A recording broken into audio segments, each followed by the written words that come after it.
পুরো মধ্যপ্রাচ্য জুড়ে চলছে তৃতীয় বিশ্বযুদ্ধের উত্তেজনা, আর এরই মধ্যে আমাদের হাতে এসেছে গুরুত্বপূর্ণ আপডেট আন্তর্জাতিক সংবাদ। শুরুতেই থাকছে যুদ্ধের জন্য প্রস্তুত ইরান ও তুরস্ক, মুসলিম বিশ্বকে এক হওয়ার আহ্বান। এ নিয়ে থাকবে বিস্তারিত প্রতিবেদন, তাই সম্পূর্ণ ভিডিও জুড়ে আমাদের সাথেই থাকুন। এবারে জানিয়ে দিব ফের ইসরায়েলের বেন গুরিয়ন ইন্টারন্যাশনাল এয়ারপোর্টে হুতিদের ভয়াবহ হামলা। এদিকে যুক্তরাষ্ট্রের রণতরীতে পরপর দুইবার হামলা, লোহিত সাগরে তাণ্ডব চালালো ইয়েমেন। এবারে থাকছে ইউর হুঁশিয়ারির পরও সিরিয়ায় আবার হামলা চালালো ইসরায়েল। আরও জানাবো যুক্তরাষ্ট্রের গোপন যুদ্ধ পরিকল্পনা ফাঁস। সব শেষে জানিয়ে দিব গাজায় ইসরায়েলি বাহিনীর হামলায় আল জাজিরার সাংবাদিক নিহত। শুনছিলেন হাতে পাওয়া গুরুত্বপূর্ণ আপডেট আন্তর্জাতিক সংবাদের শিরোনাম, এবারে বিস্তারিত।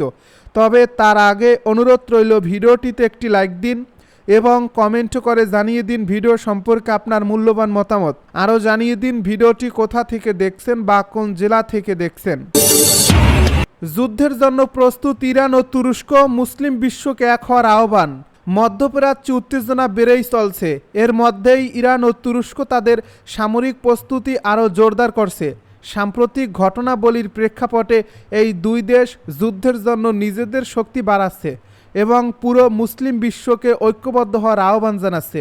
ইরান দীর্ঘদিন ধরে যুক্তরাষ্ট্র ও ইসরায়েলের সঙ্গে বৈরিতা বজায় রেখেছে, তবে সম্প্রতি পরিস্থিতি আরও জটিল হয়ে উঠেছে।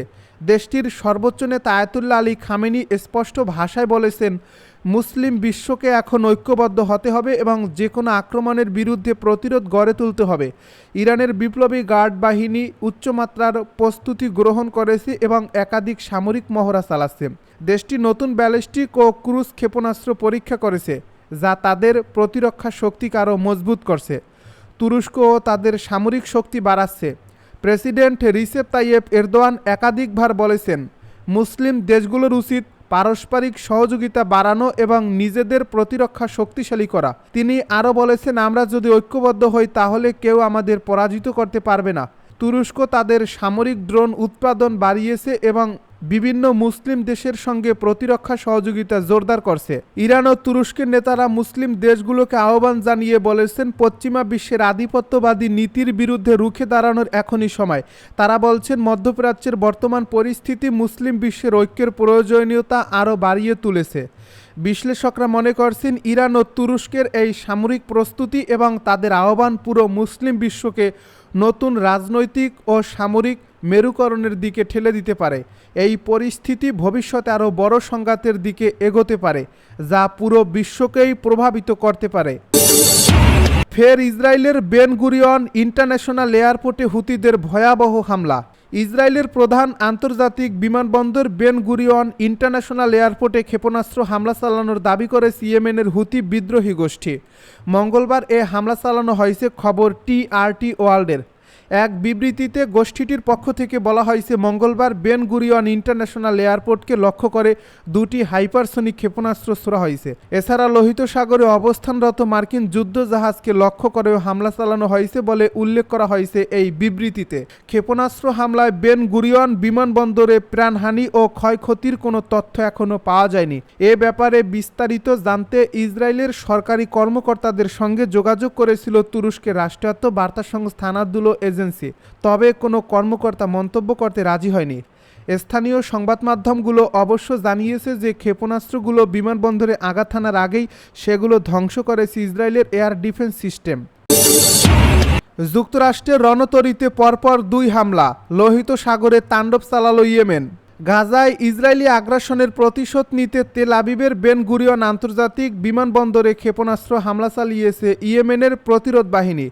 সোমবার রাতে ইয়াফা অঞ্চলের এই বিমানবন্দরে দুটি শক্তিশালী ব্যালিস্টিক ক্ষেপণাস্ত্র নিক্ষেপ করে হামলার দায় স্বীকার করেছে হুতি নেতৃত্বাধীন ইয়েমেনি যোদ্ধারা। সশস্ত্র বাহিনীর মুখপাত্র জানান, নতুন সংযোজন হিসেবে এবার প্যালেস্তাইন 2 হাইপারসনিক মিসাইল এবং জুলফিকার ব্যালিস্টিক ক্ষেপণাস্ত্র ব্যবহার করা হয়েছে। হামলার সময় বিমানবন্দরটিতে ব্যাপক আতঙ্ক ছড়িয়ে পড়ে এবং তাৎক্ষণিকভাবে ফ্লাইট চলাচল স্থগিত করা হয়। নিরাপত্তার কারণে যাত্রীদের অন্যত্র সরিয়ে নেওয়া হয়েছে। এটি বেন গুরিয়ন বিমানবন্দরে তৃতীয় দফায় হামলা এবং গত ২৪ ঘন্টায় দ্বিতীয়বারের মতো ইয়েমেনি প্রতিরোধ যোদ্ধাদের দ্বারা পরিচালিত হামলা বলে জানিয়েছে একাধিক আন্তর্জাতিক সংবাদ মাধ্যম। এছাড়াও লোহিত সাগরে মার্কিন নেতৃত্বাধীন অভিযানের জবাবে মার্কিন রণতরী ইউএসএস হ্যারি এস ট্রুম্যান ও তার সঙ্গী যুদ্ধজাহাজগুলোর দিকেও ক্রুজ ও ব্যালিস্টিক ক্ষেপণাস্ত্র এবং ড্রোন হামলা চালানো হয়েছে বলে জানিয়েছে ইয়েমেনি সশস্ত্র বাহিনী। ইয়েমেনের প্রতিরোধ বাহিনী জানিয়েছে এসব অভিযান মূলত ফিলিস্তিনের প্রতি তাদের ধর্মীয়, নৈতিক ও মানবিক দায়বদ্ধতা থেকে পরিচালিত হচ্ছে। তারা আরও হুঁশিয়ারি দিয়েছে, গাজা অবরোধ প্রত্যাহার ও আগ্রাসন বন্ধ না হওয়া পর্যন্ত তারা ইসরায়েলি সমুদ্রপথ এবং কৌশলগত অবকাঠামো লক্ষ্য করে তাদের অভিযান অব্যাহত রাখবে। ইউর হুঁশিয়ারির পরও সিরিয়ায় আবার হামলা চালালো ইসরায়েল। ইসরায়েলি গোলাবর্ষণে মঙ্গলবার সিরিয়ার দক্ষিণাঞ্চলে অন্তত ৪ জন নিহত হয়েছে বলে জানিয়েছে সিরিয়ার রাষ্ট্রীয় সংবাদ সংস্থা। এর আগে ইসরায়েলি সেনাবাহিনী জানায়, সিরিয়ার সীমানায় তাদের সেনাদের উপর গুলি চালানো হলে সংঘর্ষ শুরু হয়। মঙ্গলবার এক প্রতিবেদন এই খবর দিয়েছে আরব নিউজ। সীমান্ত এলাকায় এই সহিংসতায় ইসরায়েল ও সিরিয়ার মধ্যে উত্তেজনা বৃদ্ধির ইঙ্গিত দিচ্ছে। সিরিয়ায় ইসলামপন্থী নেতৃত্বাধীন নতুন সরকার প্রতিষ্ঠিত হওয়ার পর থেকেই পরিস্থিতি জটিল হয়ে উঠেছে। গত ডিসেম্বর মাসে বিদ্রোহীরা দেশটির সাবেক প্রেসিডেন্ট বাশার আল আসাদকে ক্ষমতা থেকে সরিয়ে দেওয়ার পর নতুন সরকার দায়িত্ব নেয়।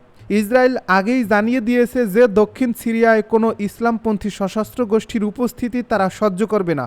এ কারণে ইসরায়েল নিজেও সীমান্ত অঞ্চলে সেনা মোতায়েন করেছে। তবে সিরিয়ার নতুন সরকার জানিয়েছে তারা ইসরায়েলের বিরুদ্ধে নতুন কোনো ফ্রন্ট খুলতে চায় না।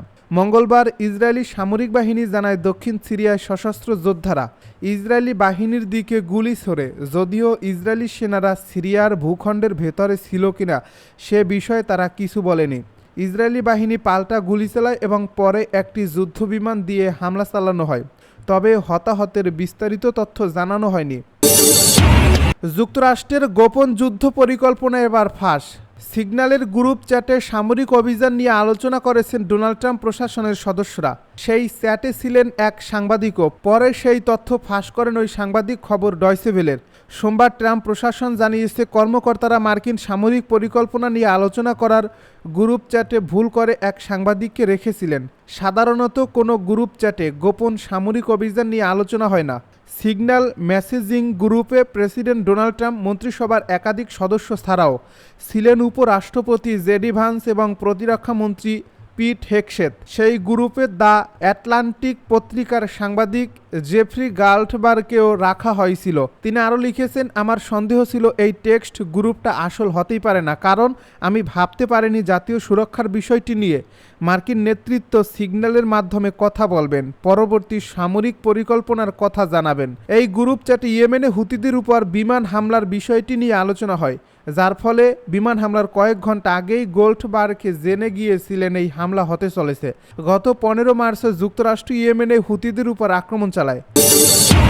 গাজায় ইসরায়েলি হামলায় আল জাজিরার সাংবাদিক নিহত। ফিলিস্তিনের অবরুদ্ধ গাজা উপত্যকায় ইসরায়েলি হামলায় আল জাজিরার এক সাংবাদিক সহ 2 সংবাদকর্মী নিহত হয়েছেন। সোমবার পৃথক হামলায় নিহত হন তারা। পশ্চিম তীরের রামাল্লা থেকে খবর এএফপির।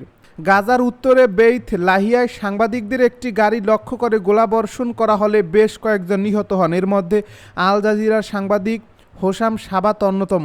এই হামলার পরবর্তী দৃশ্য একটি ভিডিওতে ধরা পড়েছে, যেখানে দেখা যাচ্ছে বিধ্বস্ত গাড়ির পাশে আরও অনেকের সঙ্গে সাংবাদিক হোসাম সাবাতের লাশ পড়ে আছে। এদিন মধ্য গাজার দেইর আল বালহা থেকে আল জাজিরার তারেক আবু আজম বলেন, 23 বছর বয়সী সাবাতের আগে একবার ইসরায়েলি হামলায় আহত হয়েছিলেন। এরপর সুস্থ হয়ে ফের গাজার সংবাদ সংগ্রহে নেমে পড়েন।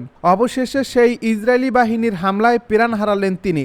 এদিকে আরও 2 সাংবাদিক হত্যার ঘটনায় ইসরায়েলের প্রতি নিন্দা জানিয়েছে সাংবাদিকদের আন্তর্জাতিক সংগঠন কমিটি টু প্রোটেক্ট জার্নালিস্ট এবং সেই সঙ্গে তাদের ইচ্ছাকৃতভাবে লক্ষ্যবস্তু করা হয়েছে কিনা তা খতিয়ে দেখতে একটি স্বাধীন আন্তর্জাতিক তদন্তের আহ্বান জানিয়েছে।